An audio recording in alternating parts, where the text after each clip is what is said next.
Money is not the root of all evils. The love of money is the root of all evils. Hi, welcome to Sinner to Winner. I've just done a guest appearance on a boxing channel, one of my favorite channels on YouTube, Porky's Corner.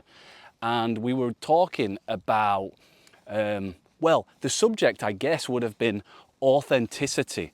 One boxer that we both love and admire, and we have a lot of respect for, is Carl Froch.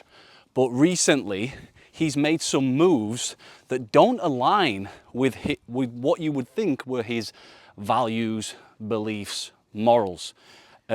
Probably under the guise of it's business, right? But when you look up to somebody, especially if they already have wealth, and they seem to have the priceless things in life as well, things that we all want, you know, success in our careers, family,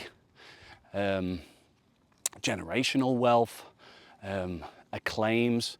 The guy's an international superstar. The guy's in the Hall of Fame. And yet it would seem for power, for money, he's moved in a different way than what you would expect his character to move. So, welcome to Sinner to Winner, by the way, if you're new to this channel. This channel's about helping people with addiction issues and transforming and becoming their best selves. You might wonder why, nearly dropped it there. You might wonder why I'm qualified to speak on this. I've been in 12 steps since I was 16, 10,000 hour rule with that. I was a compulsive gambling addict. I don't know, what else? I've had quite a colourful life. I've spent 15 years living in LA. I was an actor, did some stuff on Emmerdale, worked with Mark Wahlberg, 2 divorces, had a brain bleed, a stroke, spent 9 days in the hospital, 3 of them in the ICU. So I've been through some stuff. Therapists, psychiatrists, work with these people. I help people. The bread and butter, I'm a sober companion and I help people. But I also am a storyteller. I've got a master's in filmmaking, blah, blah, blah, fill in the blanks. So what I want to do today is talk about why I think Carl Froch made that decision. And I mentioned on the channel when we were speaking that, you know, Carl said this as well. He's talked about his brother having issues. He's put this out there with alcohol, and I think his brother's in sobriety. Probably familiar with 12-step lingo. I'm not sure what step I said on the podcast, but it's step 10. Continue to take a personal inventory, and when we were wrong, promptly admitted it. And that's what I hope Carl does. I was saying to Russ, whose channels it is, I hope Carl gets on and just said, look, I made a mistake. You know, I think I worded it. I took a hit. You know, I lost the battle to win the war. You know, I've took the Saudi money. I've kept my mouth shut on what I really think to get the interview, to get the access, to get to a wider audience, and then I'll capitalise. You know, because we could understand that if he owns it, and we've all made mistakes. Blow me neck. Have I made some mistakes in my life? Without a doubt. Have I always, you know, acted in the way that my values and morals wanted? No. You know what I mean? If there'd have been any of that going on, that's why I don't drink today. And in the past, if there's power, well, you ask me, oh, what relevance has power got in 12 steps? Well, actually, in the big book of Alcoholics Anonymous, if some of you are not familiar with that, I've gone to loads of 12-step meetings because of the line of work I do. It actually says these things like alcoholism, gambling, porn, overeating, they're just the symptom. They're the symptom. They're not the problem. The problem in the literature of AA, which is the Bible of addicts, the problem is a lack of power. It's a lack of power. You know, we're all looking for that validation, aren't we? We're all looking to be loved, you know. We want the power, and that can come with monetary decisions. That can come with what you can gain and access. So it got me thinking, especially in something like boxing, and I love boxing, I know a lot about it. I used to make a living at it, that was something I left out. I used to work for Tony Jeffries in LA as a personal trainer, boxing, fitness. I used to work for Justin Fortune, Tony Jeffries, by the way, he's got like 2.7 million followers. He's a leading boxing teacher on YouTube, and he's also an Olympic medalist, undefeated pro boxer, retired because of his hands. Cool guy, really nice guy as well. Worked for him, worked for Justin Fortune, Manny Pacquiao, strength and conditioner. He's a nice guy, really nice guy. There's a lot of nice guys in boxing, and it's definitely a melting pot. That's why I love it. I'm a storyteller. I'm a filmmaker. I'm an actor. I'm a performer. And the thing about boxing is when they get in that ring, when fighters get in that ring, it's theatre, but it's real, and you really see who someone is. You see their character. And that was the thing about Carl, is courage. Wow, he's the real deal when it comes to a fighter. Go watch his Jermaine Taylor fight. Go watch his Lucien Butte fight. Go watch Jean-Paul Pascal. Cometh the hour, cometh the man. Carl Froch, wow, what a guy.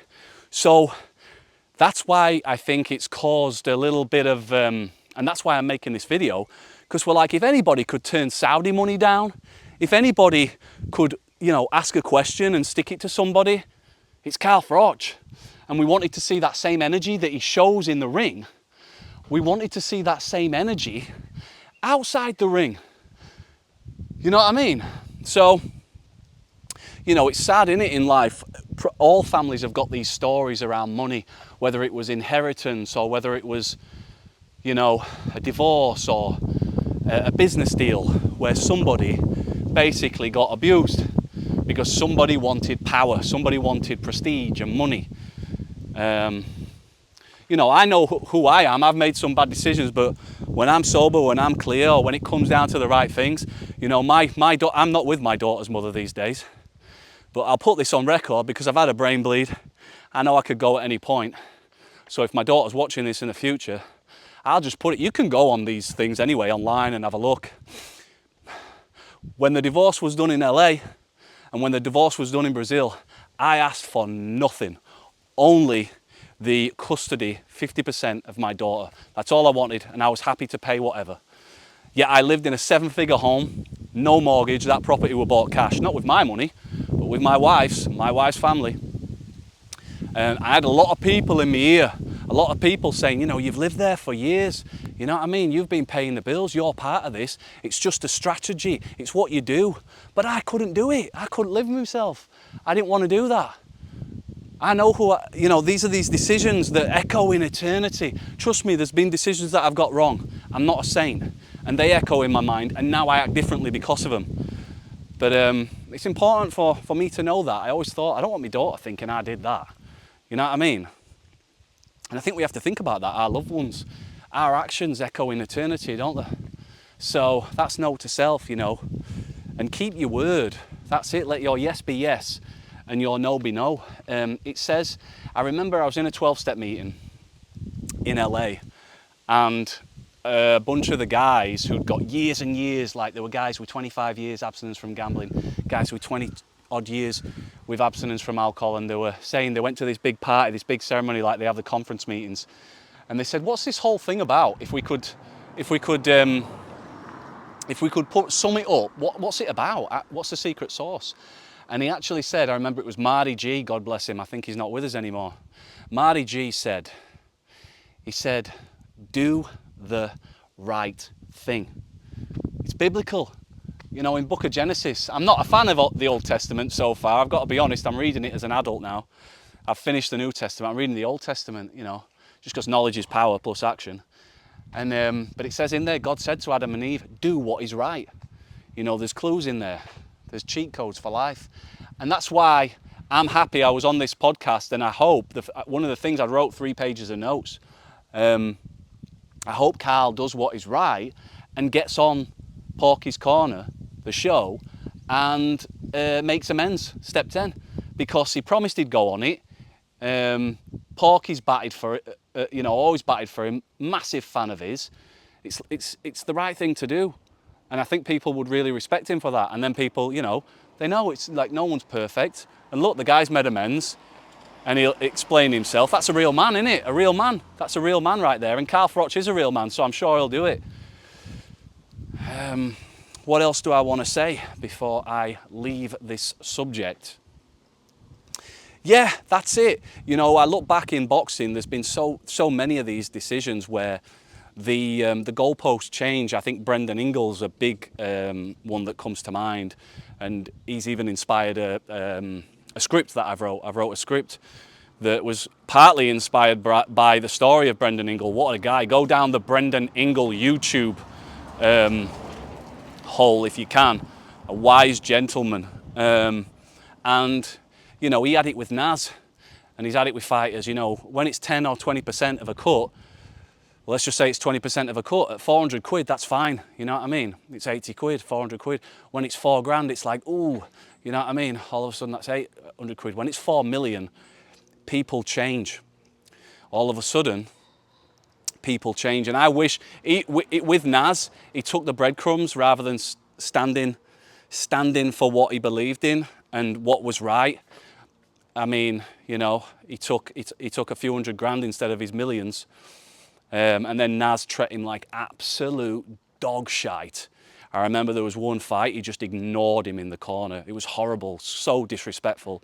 And Brendan didn't want naught to do with him at the end of his life. Brendan went, you know, he suffered with mental health before he left us. And I think personally, going through my own mental health struggles, when you're going through grief and you have stress, it can greatly affect you. So I'm sure that did not help Brendan at all. So these things affect us. We think they're nothing, but they're not. They affect our chemistry. You know, do what is right. If you do good, you feel good. If you do bad, you feel bad. It's kind of simple, isn't it? You know what I mean? And, you know, if power and wealth, if they solved everything, if money solved everything, you won't get multimillionaires killing themselves, would you? You just won't. You won't get these, if fame solved everything, you won't get these people, you know, killing themselves or treating themselves so badly in addiction, etc., etc. Success leaves clues. And so does, you know, disaster. Disaster can leave clues too. So, yeah, don't let money be your God. You know, ask yourself, would I make the same decision regardless of the money, regardless of the power? You know, 4 agreements, keep your word. Biblical, let your yes be yes and your no be no.